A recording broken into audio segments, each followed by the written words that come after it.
From Advisory Board, we're bringing you a radio advisory. My name is Rachel Woods. You can call me Ray. Today, I'm bringing you a conversation with my colleague, Emily Connelly. Emily, so good to have you on the podcast today. Thanks for having me. What are we talking about? We are talking about systemness, everyone's favorite topic. Explain to the audience, what is it that we actually mean by systemness? The easiest way that I like to think about it is systemness, when you achieve it, means that the whole is greater than the sum of the parts. So I actually like to think about it to make it real for people in what does systemness failure look like? So I'll tell you a story. One of my colleagues who works on our service line team said that when he talks to a local service line leader at a practice or at a facility, one of the first things that he does to judge their level of systemness is he says, "Who are your competitors? List off your competitors for me." And about 60% of the time, that service line leader that he's talking to will name another practice or another facility within the same system. That is by definition a failure of systemness.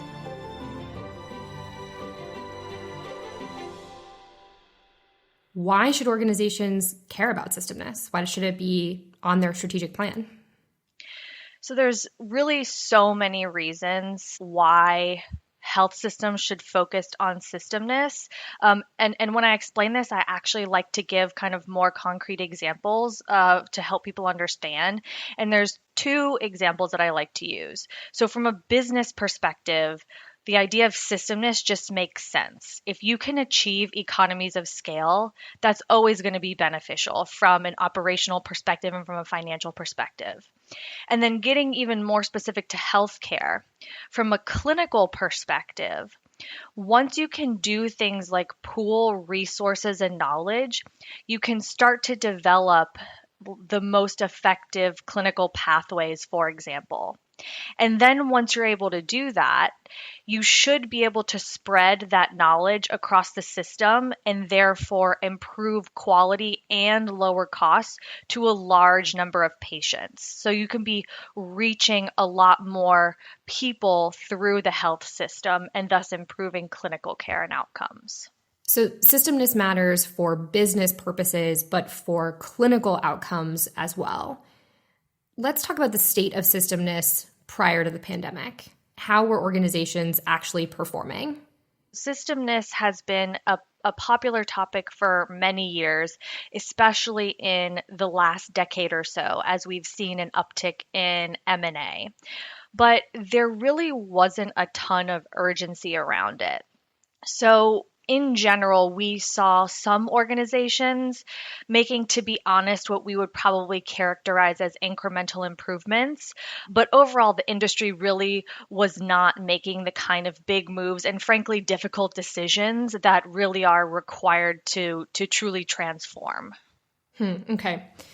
Now let's talk about the state of systemness during, or I guess in the middle of the pandemic. Organizations are bigger sort of than they've ever been. And in theory, larger organizations should be able to leverage their size and their scale to operate more effectively in the face of a pandemic. Did that actually happen?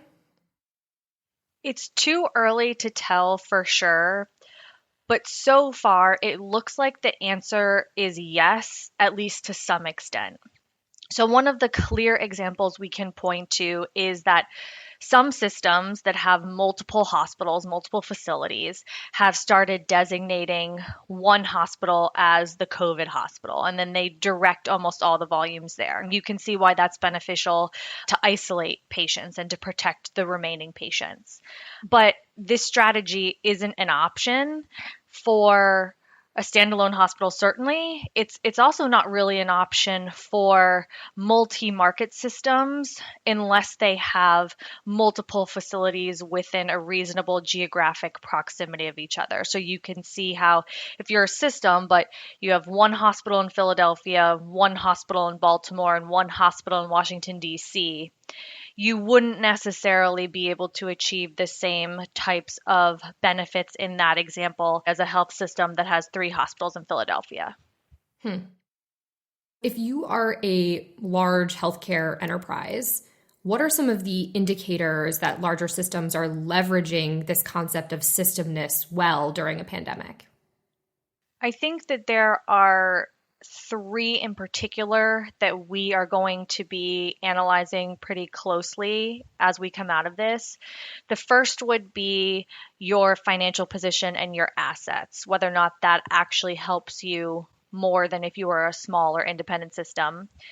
The second is your level of operational efficiency. And the third would be your decision making and governance processes. All right, so let's talk about each of these in turn. Let's start with your revenue portfolio. How is that an indicator? So, in theory, larger systems should have easier access to capital and probably more days cash on hand.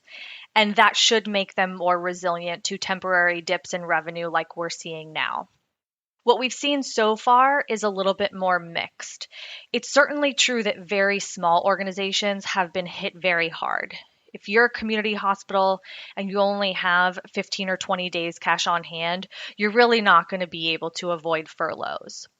But on the other hand, we have also seen fairly large, probably what most of us would consider very successful systems implement furloughs much more quickly than I personally would have expected. So it's possible that coming out on the other side of this, the financial asset piece won't end up being as beneficial as some of us had probably hypothesized. How about on the operational efficiency side? So this one is, kind of easier to imagine that if you are a large health system, you have tens of thousands of employees, you have a lot of moving pieces to coordinate. And it's easy to see how that could get bogged down.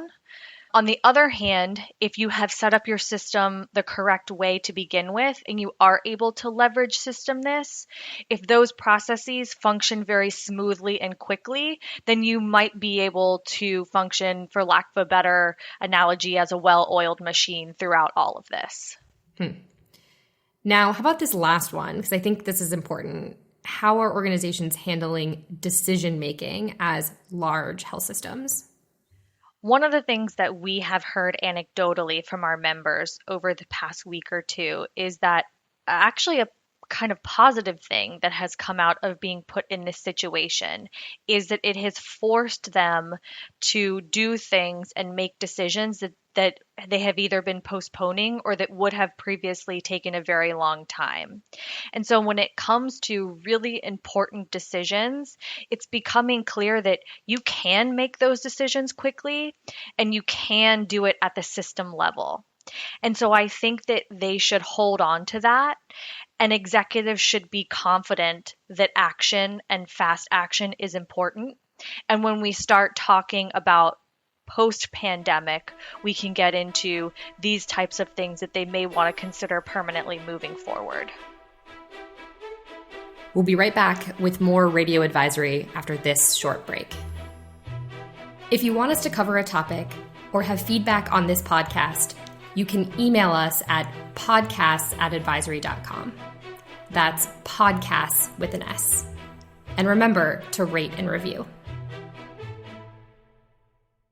Let's say organizations are no longer in the surge and they're entering this sort of recovery period.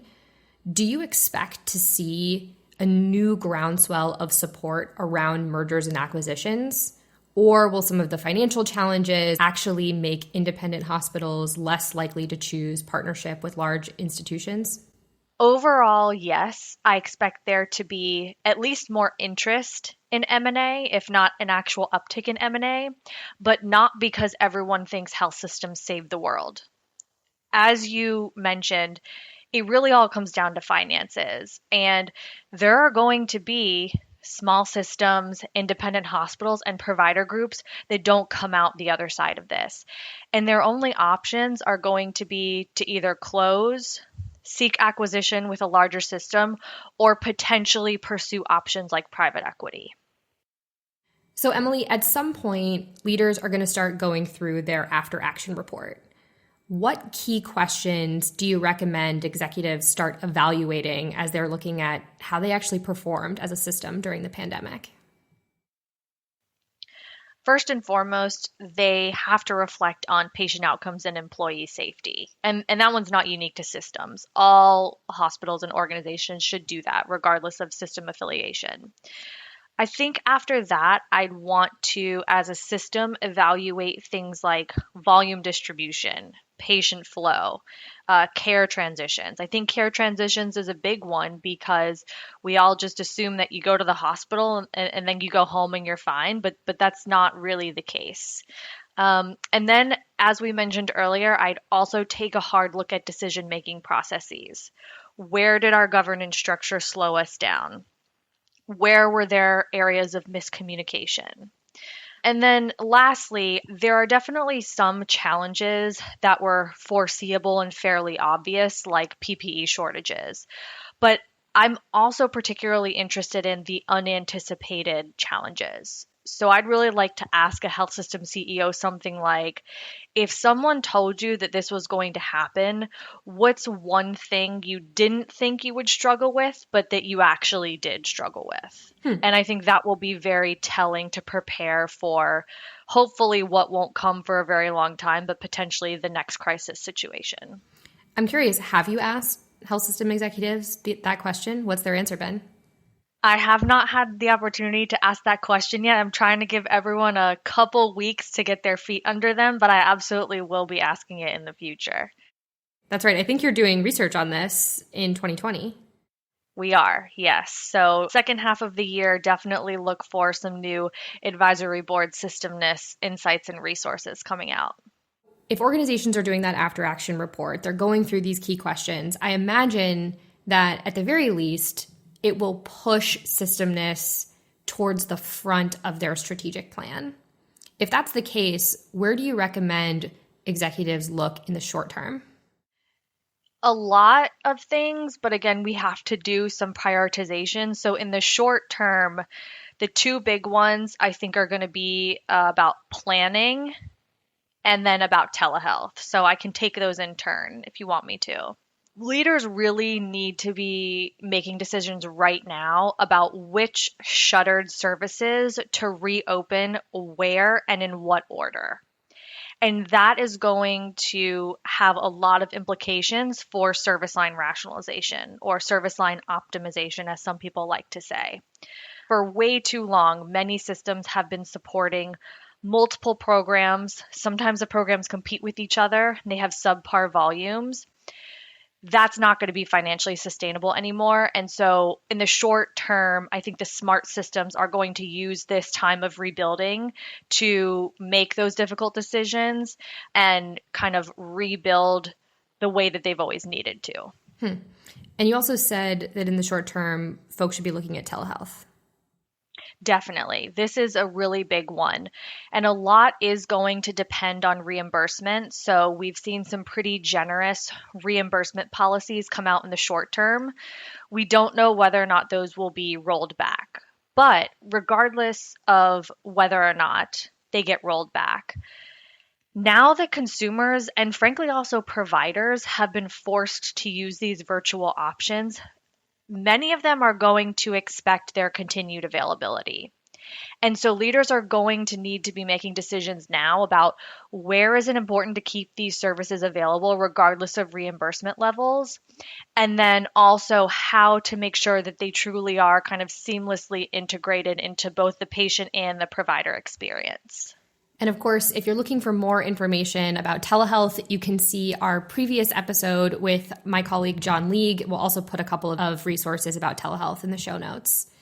And if you're interested in content about how you actually start reopening for business, that's going to be a deep dive that we do on a future episode. So Emily, how about in the long term? What should be on organization's strategic plan? Oh man, where to start? So many things. For me, the big one from which pretty much everything else flows is your financial position. And a lot of people like to say that healthcare is recession proof, and it might be recession proof, but it's not turning out to be pandemic proof. And that's a huge problem. Healthcare is essential in normal times, and it's even more critical during a pandemic. But what we've seen so far is that health systems have largely used M&A to increase their revenue and leverage payers. Very few have done the really hard cost cutting and true consolidation that they probably should have done. And I don't necessarily blame them for that. It's really hard work, and why would you do that if you could just make up for whatever you needed on the revenue side? But now, unfortunately, everyone's going to be forced to do that because so many organizations are going to be, frankly, in a dire financial position. And this really has to be soup to nuts. I mean, I'm talking everything. I'm talking basic operational efficiency, back office economies of scale, service line rationalization, capital allocation, workforce productivity, care variation reduction, top of site care. Literally everything in the system has to be on the table in the long term. I want to turn our attention a little bit to what might be a counterintuitive part of the industry, and that's independent hospitals. But I think that they actually play a role or have their own systemness questions to actually address. Why should an independent hospital care about systemness? An independent hospital should care about systemness because their position on that concept is very closely tied to their organizational identity. So if you are an independent hospital CEO, you have to truly believe that your independent status is what's best for your community and that you can achieve everything you need to achieve without formally being part of a system to best serve that community and meet your mission. And if you were talking to a leader at an independent hospital, what questions would you tell them to ask about systemness? So assuming that they do want to stay independent, I think that there are two primary questions. The first question is there something I could have done better if I had fill in the blank resource that I assume is available at health systems? Then the second question from that is there a way for me to create or obtain fill in the blank resource, either by myself or by partnering with someone else, again, without a formal merger or acquisition? And if the answer to the second question is yes, great, they should go and pursue those options. But if the answer to the second question is no, then those leaders face some really hard decisions about how essential those resources and benefits are and whether or not they want to risk potentially being unprepared in the future. And perhaps more specifically, if they should be part of a larger health system. Exactly. Before we end our time, I want to turn to the concept of capacity. In a world of, say, 10 major health systems in the country, we'd likely end up with potentially a more efficient health system, at least in terms of supply and demand. But at the same time, COVID has, of course, shown us that we might actually need a lot of extra capacity at certain times, like in a pandemic. Can this actually be done in a world of hospital consolidation, or would it require something else? It's a really interesting question because for me personally, this is one of the most difficult questions coming out of the pandemic. And that's because it actually, in my mind, again, comes down to a philosophical question about whether you should be planning and operating for 99.9% of life or for hopefully a once in a lifetime pandemic. We've known for a really long time that the US is overbedded and in general capacity at hospitals is low. But if systems had made the smartest financial decision and downsized acute care capacity to control fixed costs, we'd probably be in a worse situation than we are now. Or at least, the hot spots in the northeast of the country certainly would be. So I definitely expect that this debate is going to continue for a really long time, and I honestly don't know which way will come out of this one. Well, and I'm sure we'll have you back on the podcast to talk more about systemness and capacity and continue to get your thoughts. So, Emily, before I let you go, I want to ask one final question. When it comes to the concept of systemness, if you were talking to a group of healthcare executives, what's the one thing you'd tell them to focus on? I think I'd say immediately start laying the groundwork to use the recovery period as an opportunity to finally make the decisions that the system has been putting off for years. You're going to have to rebuild anyway, so you should really take this time to rebuild the way that, frankly, you've always needed to and you've always wanted to. Well, thanks so much for coming on the podcast. Emily, what else are you working on this week? This week, I am preparing for the inpatient prospective payment system proposed rule to come out. So that's going to be a fun read in the next couple weeks. Yeah, how many pages is it predicted to be? It's usually about 2,000. So we'll not have you on the podcast next week. Probably not next week. But thank you so much for having me. I really enjoyed the conversation. COVID-19 is shining a light on both the potential and the problems of systemness. And keep in mind, at the same time, there's all this pressure to responding to a pandemic. And that's ramping up the urgency for overcoming all of the obstacles your organization has to integration. Your leadership team has an opportunity. So take this moment. Think through, where am I currently acting as a system? And where am I not? Ask yourselves how you can use this crisis as an opportunity to evolve the system and achieve deeper layers of integration. And as always, we're here to help.